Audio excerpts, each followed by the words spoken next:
আমাদের 547 জন নিম্ন পদের কর্মকর্তাকে ছাঁটাই করে তারা সুশাসন আনার পরিবর্তে নিজেরাই দুর্নীতির ও অনিয়মে জড়িয়ে পড়েছেন। বর্তমান ইসি চেয়ারম্যান আব্দুল ওদুদ সিটি ব্যাংকের ডিএমডি থাকা অবস্থায় নারী কেলেঙ্কারিতে অভিযুক্ত হয়ে সাসপেন্ড ছিলেন। গত 7 আগস্ট বৃহস্পতিবার আল আরাফা ইসলামী ব্যাংকের প্রধান কার্যালয়ের সামনে শান্তিপূর্ণভাবে আন্দোলনরত নিরস্ত্র নিরীহ চাকরিচ্যুত কর্মকর্তাদের উপর ব্যাংক কর্তৃপক্ষের মদদে অর্ধশত নিরাপত্তা কর্মী বিনা উস্কানিতে লাঠিসোঁটা নিয়ে বেধড়ক পিটুনি দেয়। এতে আমাদের অন্তত 20 জন সহকর্মী ভাই বোন গুরুতর আহত হন। একজন নারী আন্দোলনকারী হামলায় আক্রান্ত হয়ে অজ্ঞান হয়ে পড়েন। কিন্তু গতকাল শুক্রবার বিভিন্ন গণমাধ্যমে ব্যাংকের বরাত দিয়ে প্রকাশিত সংবাদে উল্লেখ করা হয়, আন্দোলনকারীরা ব্যাংকের কর্মকর্তা ও প্রহরীদের উপর হামলা চালিয়েছেন। অথচ পত্রিকা সমূহে জোটবদ্ধভাবে প্রহরী দল কর্তৃক লাঠিসোঁটা নিয়ে হামলার ছবি প্রকাশিত হয়েছে।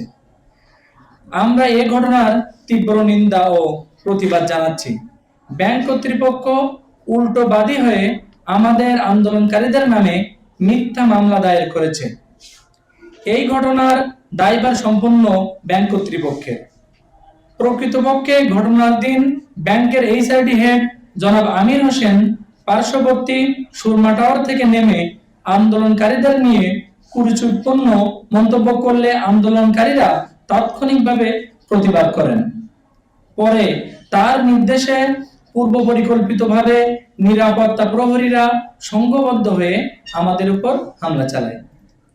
প্রিয় সাংবাদিক ভাইয়েরা, আপনারা অবগত আছেন ব্যাংকের বিভিন্ন শাখা ও উপশাখার 547 জন কর্মকর্তা যাদের গত 20 জুলাই 2025 তারিখে পৃথক ইমেইলের মাধ্যমে চাকরিচ্যুত করা হয়েছে।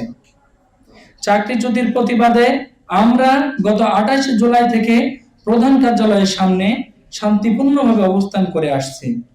ব্যাংক কর্তৃপক্ষ পত্রিকায় বিজ্ঞপ্তি দিয়ে দাবি করেছে 2021 সাল থেকে ব্যাংকে নিয়োগ প্রক্রিয়ার অসঙ্গতি রয়েছে। আশ্চর্যের বিষয়, কোনো ব্যাংক নিজেদের অভ্যন্তরীণ ত্রুটি প্রকাশ করে না, আর এই ব্যাংক নিজেরা দোষী দাবি করেছে। আন্দোলনে উস্কানিদাতা হিসাবে এস আলম গ্রুপ ও সাবেক চেয়ারম্যান আব্দুল সামাদ লাবুর ব্যক্তিগত সচিবকে দায়ী করা হয়েছে। অথচ 2021 সাল থেকে প্রায় 3 বছর ধরে ব্যাংকের চেয়ারম্যান হিসেবে দায়িত্বে ছিলেন কেডিএস গ্রুপের এমডি জনাব সেলিম রহমান। তার ব্যক্তিগত সচিব শাহেদ জামিলের তত্ত্বাবধানে যথাযথভাবে আমাদের নিয়োগ প্রক্রিয়া সম্পন্ন হয়েছে। বর্তমান পর্ষদের চেয়ারম্যান জনাব খাজা শাহরিয়ারও স্বীকার করতে বাধ্য হয়েছেন এই ব্যাংকে সুশাসন ছিল, বরং 2024 সালের 5 আগস্ট পরবর্তীতে বাংলাদেশ ব্যাংক থেকে স্বতন্ত্র পর্ষদ নিয়োগ করা হলেও তারা সুশাসন আনার পরিবর্তে নিজেরাই দুর্নীতির ও অনিয়মে জড়িয়ে পড়েছেন।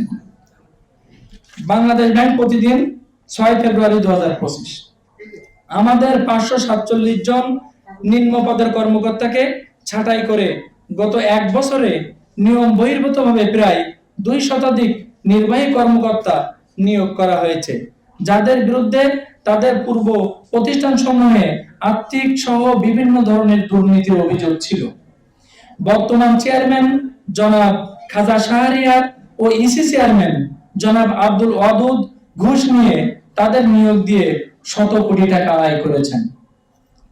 বাংলাদেশ প্রতিদিন লিখেছেন, ছুই ইন্ডাস্ট্রিয়াল পার্ক লিমিটেডের সহযোগী প্রতিষ্ঠান Preeti composite textile limited, Oxford colours limited ও প্রীতি ওয়াশিং লিমিটেডের 875 কোটি টাকার ঋণ 15% পরিবর্তে 60% মুনাফায় পুনঃতফসিল করা হয়েছে বলে অভিযোগ উল্লেখ করা হয়েছে। এতে ব্যাংকের 500 কোটি টাকা আয় কম হবে বলে সংশ্লিষ্টরা জানিয়েছেন। বাংলাদেশ প্রতিদিন 6/2/2025 তাদের অপকর্মের কারণে দেশের স্বনামধন্য সুন্দর একটি ব্যাংক আজ ধ্বংসের মুখে। তাদের অপকর্মের কিছু নজির তুলে ধরলাম।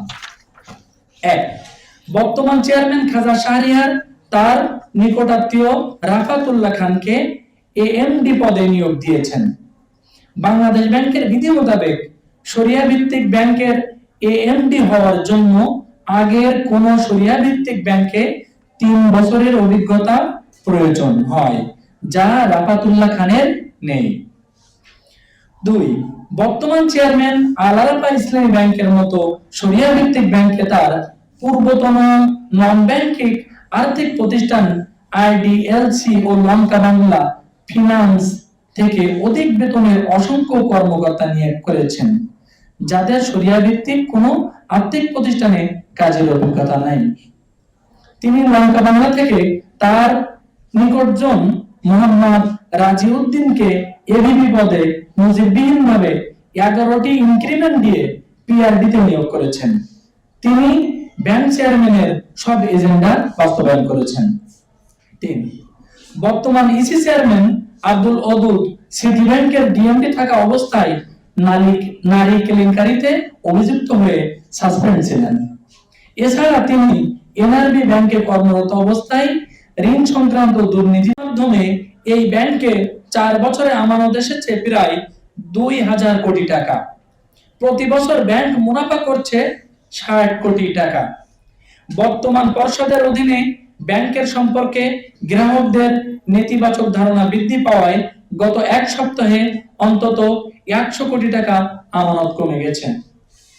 বর্তমান পরিচালনা পর্ষদের অধীনে বাংলাদেশ ব্যাংকের সিআরআর রাখতে ব্যর্থ হওয়ায় 19 কোটি 18 লক্ষ 40 হাজার টাকা জরিমানা আরোপ করা হয়েছে।